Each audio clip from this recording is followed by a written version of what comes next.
The P Squares, Peter and Paul Okoye, they don't start quarrel again. They don't start quarrel again. They go settle quarrel. We go thank God for them. See, they don't settle before we do, they don't fight again. It be like we start to thank God for them. If they like they settle, they like they fight. When there's your day. Few days ago here, I mean about a few weeks ago, don't use 1 week. Paul grant interview. Let me say, if you tell us anything new for the interview. Now the things that they tell us since 1961. Say now they compose all the old song where P Square they sing. And then we know, because when we watch the videos, now they do the singing, and at Pizza they do the dancing. But their collaboration is a master class, is a masterpiece. So we didn't love P Square because P Square knows how to sing, or because P Square knew how to dance. We love them because they did it so perfectly well. So we didn't really care who was singing or who was dancing. Nigerians were just being entertained. I know you talk about Gen Z no go understand. Those of us born in the 90s, we know what this guy did for us, the kind of music these guys gave us in 2005, 2006, 2004. I remember in 2005, I just finished secondary school. We rock. Oh God. Paul did an interview, complained all the complaint we won't complain, and Pizza decided to respond. In his own opinion, he said he has been keeping quiet since, although not only they keep quiet because he does grant some interview too. You understand? They get one time when they grant interview where they tell us say blood is thicker than water, and then they ask who be blood, who be water. But in his head, he's saying they keep quiet all the while. But he wrote an open letter and he has a lot of things to say. Let's go through this. Open letter to my dear brother Paul Okoye, aka Rude Boy. Number 1. My dear brother Paul, just like I have told you several times, I'm not in any competition with you or anybody else. However, seeing that you grant countless interviews where you constantly discredit my efforts and the group that we both created and built together really speaks volumes. In your recent interviews, you claimed that you wrote and sang 99% of all P Square songs and discredited me by saying that our only song with T.I. Ejajo, which I wrote, was a failure. You went as far as using YouTube views to discredit me once again. You never acknowledged the other songs like Get Squared, Busybody, Personally, Roll It, Temptation, Alingo, More Than a Friend, Shaking It, Say Your Love, Give Me That, Senorita, Igbedu, and a few others. Yet these songs also considered failures as well. So what Peter is saying is that among all the songs where they sing, he writes some. And Get Squared, everybody get squared, take it to the left, to the right, it's a nice right time. With your busybody, hey, everybody is a nice thing right time. Personally, it's a nice right time. I mean, for me, one of the best songs of all time is that Busybody, and then you might make you roll this back, control it. We can't fit dance that year. It's a nice right time. But then they say not write any song. Let's proceed with it later.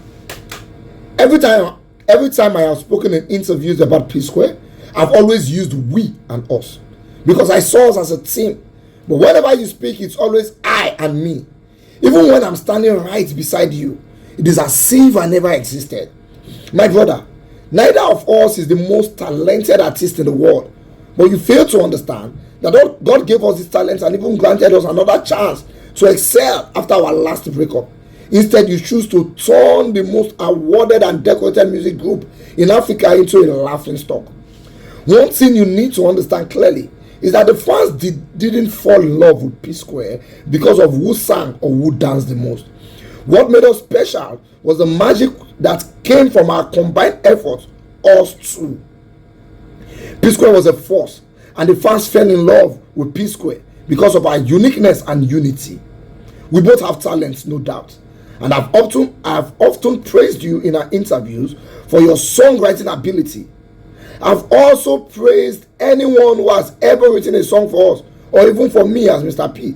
But instead of showing gratitude for my kind words, you seem to find satisfaction in rubbing it in my face, forgetting that it is by God's grace that we have come this far. Number 3. Rather than joining forces with me to reclaim our number 1 spot in the music industry, you choose to team up with Jude to claim the number 1 spot in P Square's group, always looking for opportunities to marginalize and humiliate me. You are always claiming to be P Square's songwriter, composer, producer, singer, backup vocalist. In fact, You are everything, including P Square's video director, band, promoter, manager, even the choreographer. You are the author and finisher of P Square. In fact, I dash you 100% of everything instead of the 99% you claim. I blame myself for not responding to your tweets, claims in April 2015 that you wrote and sang all of P Square's songs. I didn't respond to those false claims for the sake of peace, as advised by family and friends, and now I am paying dearly for it. So my brother, let me ask you, is Rude Boy or Mr. P bigger and more successful than P Square today? Are we individually selling out arenas and stadiums like P Square used to? Are we topping world music charts with our songs as solo artists? Do we command crowds and entertain massive audiences like P Square? I often find myself wondering, what do you truly gain by constantly disrespecting and belittling me all the time? You have disrespected my wife, disrespected my family, disrespected my talent, disrespected my ideas, and even sided with Jude when he was clearly trying to oppress me. Now it feels like you have taken it even further by trying so hard to turn the fans against me, by making them believe I'm jealous of you. You have been doing everything for the fans to hate me, but guess what? They will never hate me. Instead, they will hate us both because we have disappointed and failed them. I hope you are happy now. I genuinely wish you nothing but the best, bro. As for those who believe these lies and false narratives and come to my page to drop negative comments, I understand because you have been fed the wrong narrative for a long time. Please allow me to focus and do my music in peace. As for the EFCC matter, I will address it before the end of today. Stay tuned. Peace. So we are going to hear what happened why he took his brother to the EFCC, because Paul told us, say Peter carry I go EFCC. Yeah, what it make somebody carry you go EFCC? Is either you don't come hide some money or you get plans to. You get one time we come here. Say Peter can't get deal with somebody. I don't know how true it is. The person won't make some consents with some of their songs and everything.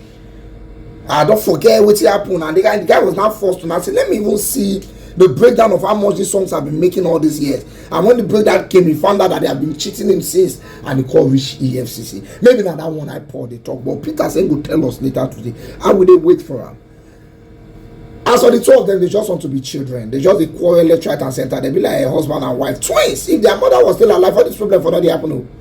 And because mama get away for take drag their 2 years come together, but unfortunately the mom is gone, and now they are fighting left, right, and center. Sometimes people say that their wives cause them, but I don't think so. I don't think so. I think it's just the musical ego and some greed for some one or two things, but none of them is good. Paul talks too much, and Peter is a silent gun. You see people who silent when they talk too much. If they want to do you, nobody will believe that they do you. And people when they talk too much like Paul, they can ginger other people to cause quarrel. So I don't think any of them is totally a saint in this matter. But for Peter to say he has been quiet since, you have not been talking the way you should talk, but you have not been quiet, my brother. Yeah, you have not been quiet. You don't talk one or two things.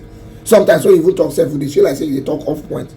You know. But let's hear from you. Would like to know what happened in the SEC case. Mona said to you, if you not sing again, but this fight is not going to work because you guys are family. And before you know now, this fight will cause the effect on our children, which is not supposed to be. Even at home, Mona make sure so our children they peace.